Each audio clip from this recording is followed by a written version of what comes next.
பகவான் கூறுகின்றார். என்னுடைய பெருமையை நீ கேள், ஏ அர்ஜுனா, என்னுடைய மகிமைகளையும் நீ கேட்க வேண்டும் என்று பகவான் அர்ஜுனனுடைய வேண்டுகோளுக்கு இணங்க பகவான் தன்னுடைய பெருமைகளை இந்த அத்தியாயத்தில் கூறி வருகின்றார்.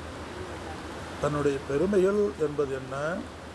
முதல் பகவான் பெருமை ஆரம்பித்தது நம்ம வச்சுக்கிறணும். அகம் ஆத்மா, நானே சைதன்ய சுரூபமாக ஆத்ம தத்துவமாக உருவமற்ற ஒன்றாக நான் இருக்கின்றேன். விகார ரகிதக அவ்யக்தக அவ்யக்தமாக மாறாத சுரூபமாக நான் இருக்கின்றேன் என்று பகவான் தன்னுடைய உண்மையான தத்துவமாக நான் இருக்கின்றேன் என்று ஆரம்பித்தார். அதிலிருந்து என்ன தெரியுது? உன்னுள்ளே பிரத்யக் ஆத்மா எல்லாருடைய உள்ளையும் இயக்குகின்ற இருத்தல் சுரூபமாக நான் இருக்கின்றேன். அதற்கு ஒரு உருவமோ வடிவமோ இல்லை. எல்லா உயிர்களுக்கும் இந்த உலகத்திற்கும் அதிஷ்டானமாக நான் இருக்கின்றேன். உன்னுடைய மனம், உடல் முதலியவற்றிற்கு அதிஷ்டானமாக நான் இருக்கின்றேன் என்று பகவான் ஆரம்பித்து, அந்த அதிஷ்டானத்துக்கு உபாதியினுடைய அடிப்படையில் பார்க்கும் பொழுது அக்னியாகவும் வாயுவாகவும் நீராகவும் மழையாகவும் உடல் மனமாகவும் ஜீவாத்மாவாகவும் இந்திரியமாகவும் நானே இருக்கின்றேன். எல்லாம் நான் தேங்கிறாரப்பா. பானையும் நானே, மண்ணும் நானே, தங்கமும் நானே, நகையும் நானே, அலையும் நானே, சிறிய அலையும் நானே, பெரிய அலையும் நானே, கடலும் நானே, அதுக்கு அதிஷ்டானமாக இருக்கின்ற நீரும் நானே. அந்த நீர் ஒரு இடத்துல நிற்காம ஓடுனா அந்த நீருக்கு பேர் என்ன? நதி. ஓடாமல் ஒரே இடத்துல இருந்தால் நீருக்கு பேர் என்ன? குளம், ஏரி, கிணறு. எல்லாத்துலையும் என்ன இருக்கு? நீர் பலவிதமான வடிவங்களில் நாம ரூபத்தில் வழங்கப்படும். அந்த நாம ரூபத்தை உபாதியை பகவான் சொல்றார்.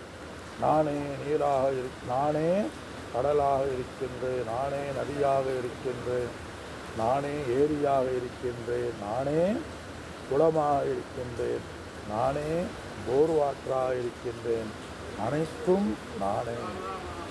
அப்படி என்ன அர்த்தம்? இரண்டு விதமாகவும் நானே இருக்கின்றேன். பல இந்திரியானா மனகத்தாஸ்மி.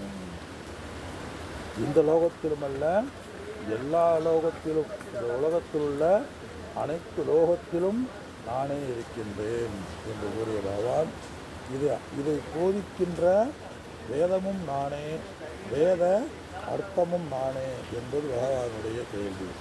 அது மட்டுமல்ல, இந்திரனும் நானே, சந்திரனும் நானே, விஷ்ணுவும் நானே, பிரம்மனும் நானே, நோக்கிறாரு ருத்ரனும் நானே, சங்கரக. அப்போ என்ன? அது கடவுளும் நானே, ஜீவாத்மாவும் நானே. என்னை மாயா உபாதியாக காக்கின்ற கடவுள் உபாதியாக பார்க்கும் பொழுது நான் விஷ்ணுவாக இருக்கின்றேன். நான் அழிக்கின்ற கடவுள் இருக்கும்போது ருத்ராணாம் சங்கரக அஸ்மி. நான் படைக்கின்ற உபாதியில் என்னை நீ பார்க்கும் பொழுது நான் பிரம்மனாக இருக்கின்றேன். ஒரு மனிதன் தன்னுடைய மனைவி என்ற உபாதியில் பார்க்கும் பொழுது ஒரு மனிதன் கணவனாகின்றான். ஆபீஸ் என்ற உபாதியில் பார்க்கும்போது ஒர்க்கர் ஆசிரியர் ஆகின்றார், அலுவலர் ஆகின்றார். தன்னுடைய மகன் என்ற உபாதியில் பார்க்கும் பொழுது அப்பாவாக ஆகின்றார். ஆக உபாதியில்தான் மாற்றமே ஒழிய உடல் மனம் என்கின்ற உபாதியில் பார்க்கும் பொழுது நாம் ஆகின்றோம். ஆத்மாவாகிய பிரம்ம சைதன்யமாகிய நாம் இந்த புண்ணிய பாவங்களை கழிப்பதற்காக இந்த உடல் மனமாக எடுத்து நாம் வந்திருக்கின்றோம். எதுக்கு? கர்ம பலனை கழிப்பதற்காக. ஆக எங்கும் நிறைந்திருக்கின்ற சுத்த சத்திதானந்த சுரூபமாகிய நான் ஏதோ ஒரு என்னுடைய புண்ணிய பாவங்களை கழிப்பதற்காக கர்மபல தாதாவாக ஈஸ்வரன் என்னை இந்த உலகத்திற்கு அனுப்பப்பட்ட நான். அதுவே பிறந்த நாள்னு சொல்லுவாங்க. அதனால் இந்த பிறந்த நாளை நம்ம கொண்டாடுறோம். காரணம் என்னன்னு சொன்னால், இந்த உலகத்துக்கு அனுப்பப்பட்டது. எப்படி நம்ம ராமன் இந்த உலகத்துக்கு வந்தாரோ, அது மாதிரி எப்படி கிருஷ்ணர் இந்த உலகத்துக்கு வந்தாரோ, அது மாதிரி நாம் இந்த உலகத்துக்கு வந்திருக்கோம் எடுத்துக்கணும். ஆனால் 2 டிஃப்ரெண்ட் இருக்குது. கிருஷ்ண பகவான் ராம பகவான் லோகக்ஷேமத்துக்காக வந்தாங்க. நம்ம கர்ம பலனுக்காக புண்ணிய பாவங்களை தீர்ப்பதற்காக வந்தோம். அப்போ அவங்க வேலை என்ன? எதிரிகளை நாசம் செய்வது, மக்களுக்கு உண்மை தத்துவத்தை போதிப்பது. நம்ம வேலை என்ன? அதிஷ்டானமாகிய புண்ணிய பாவங்களை, இந்த உடல் அபிமானத்தை துரத்தல், உண்மையை உணர்தல். உண்மையை உணர்ந்து நாம் நிறைவை அடையும் பொழுது நம்முடைய வந்த வேலை முடிந்தது என்று அர்த்தம். அது நம்ம இறுதியாக நம்ம பார்ப்பது என்ன? நானே அனைத்துமாக இருக்கின்றேன் சொன்னார். இறுதியாக நம்ம பார்ப்பது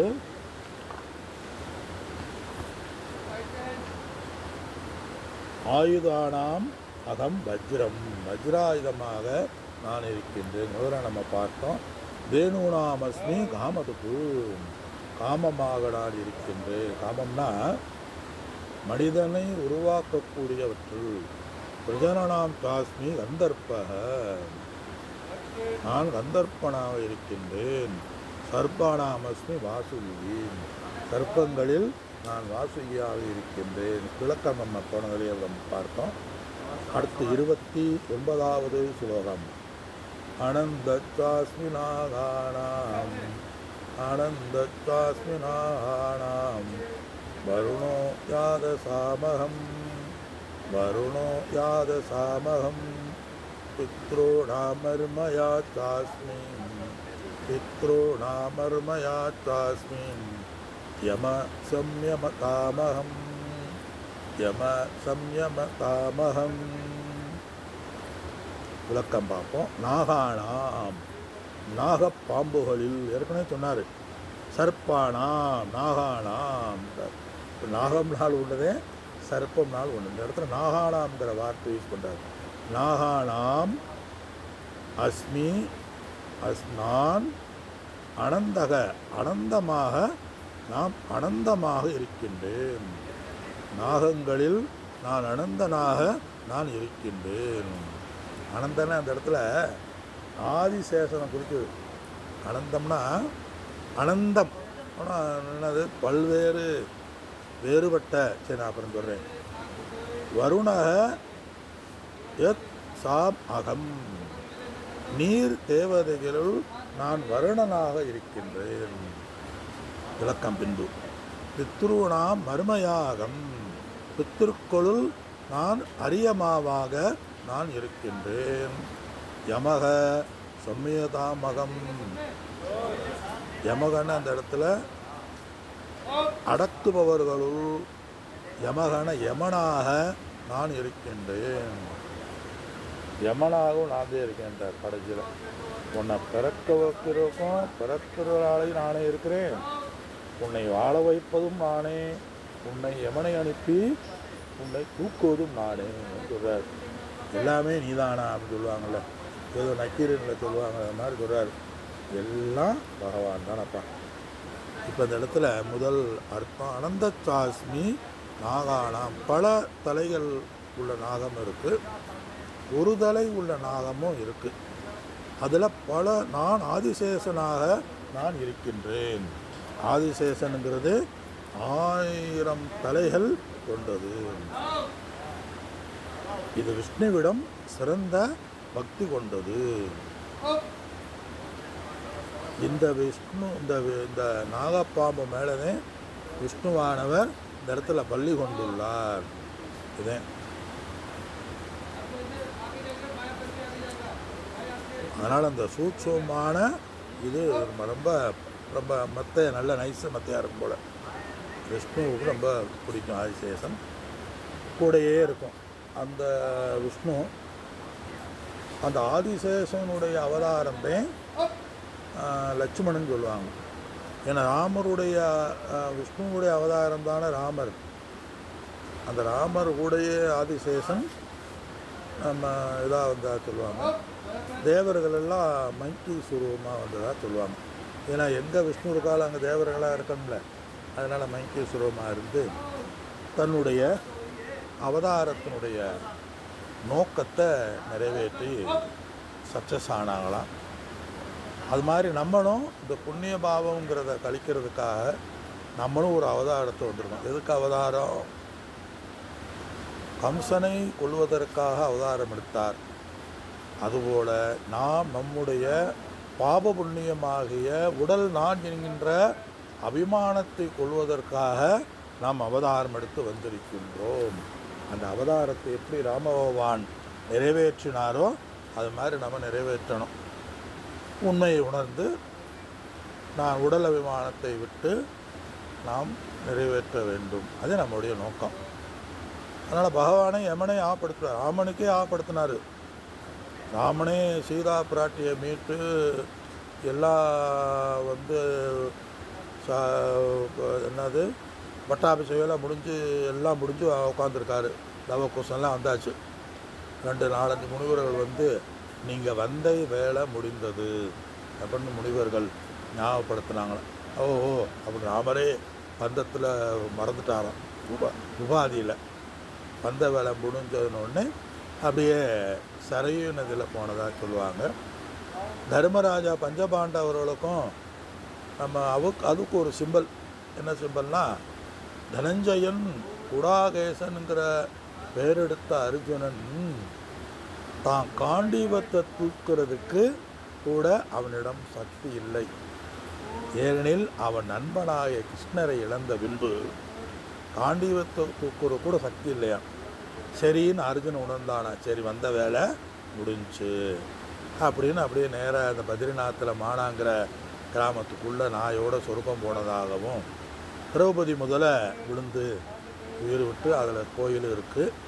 நம்ம சமீப காலம் அகில பாரத சன்னியாசங்க சார்பாக சரஸ்வதி புஷ்கரம் கொண்டாடும்போது எல்லோரும் போய் ராமானந்த மகாராஜ் முன்னிலையில் தரிசனம் பண்ணோம். அப்படி எதுக்கு நான் சொல்ல வரைய சொன்னால், அது கதை அல்ல. இது நாம் நம்மிடம் எடுத்துக்கொள்ள வேண்டும். நான் வந்த வேலை முடிகிறதுக்கு முக்கியமாக அப்படியே சௌரியங்களையும் சுகபோகங்களையும் இருந்துடக்கூடாது. அப்புறம் சுக்ரீவன் வாலிகதை மாதிரி ஆயிரும். அது மாதிரி இந்த இடத்துல சுக்ரீவன் ராமருக்கு உதவி செய்யாமல் சௌரியமானோடு போகங்கள்லையும் சௌரியங்கள்லையும் இருக்கக்கூடாது. வந்த வேலையை நாம் பார்க்க வேண்டும். நம்முடைய அவதாரத்தினுடைய நோக்கம் முடிய வேண்டும். அதுக்கு என்ன, அதுக்கு இந்த ப்ராக்டிஸ். சரி, இந்த இடத்துல ஒரு சந்தேகம். வருணக யத் சா மகம், நான் நீர்நிலைகளில் வருணாக இருக்கின்றேன். அதாவது நீர்நிலைன்னு தனித்தனியாக பார்த்தா நீர்நிலை, அந்த நீர்நிலைக்கு கடவுள் யாருக்குன்னா வர்ண பகவான். அது அந்த இடத்துல சொல்றாரு. நீர்நிலை எல்லா நீர்நிலைகளுக்கும் தேவதை வருணன். அதே மழை பெஞ்சா நீர்னே வருது, ஏன்னா வர்ண பகவான் அப்படிங்கிறோம்ல. ஏன்னா நீர்நிலையத்தை உருவாக்குறதுக்கு முக்கியமே அந்த வர்ண பகவானுடையதே. வர்ண தேவதையாக நான் இருக்கின்றேன். பித்ருநாமகம் அரியமா சாஸ்மி, பித்ருக்களுள் சொல்றார். கங்கை, யமுனை, காவேரி, மணிமுத்தர் எக்ஸட்ரா பாலார் இந்த நீர் தேவதைகளில் நான் அரசனாக வர்ணனாக நான் இருக்கின்றேன் சொல்றார்.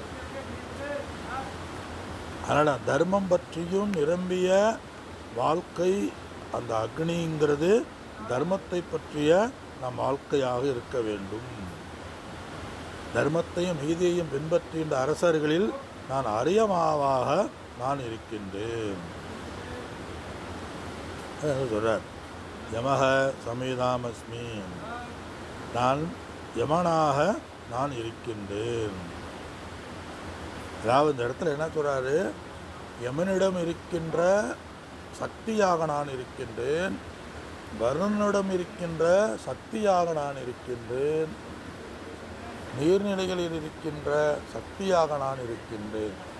ஒவ்வொரு தேவதைகளுக்கு எது சக்தியோ அது, ஏன் உன்னிடமே நான் சக்தியாக இருக்கின்றேன். எந்த சக்தியாக?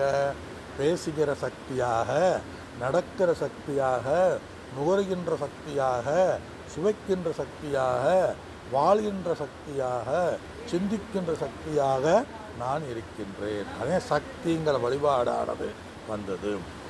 மரணத்துக்கு பின்பு கை கால் இருக்கும், ஆனால் நடக்காது. புத்தி இருக்கும், ஆனால் வேலை செய்யாது.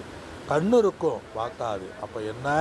உள்ள ஏதோ சம்திங் ராங், ஏதோ சம்திங் இருக்குன்னு அர்த்தம். மீண்டும் எதுவாக இருக்கின்றேன் என்பதை நாம் அடுத்த வகுப்பில் சிந்திப்போம். அனைவருக்கும் என்னுடைய வணக்கங்கள். ராமானந்த மகாராஜுக்கு நமஸ்காரம். ஹரிபோம்.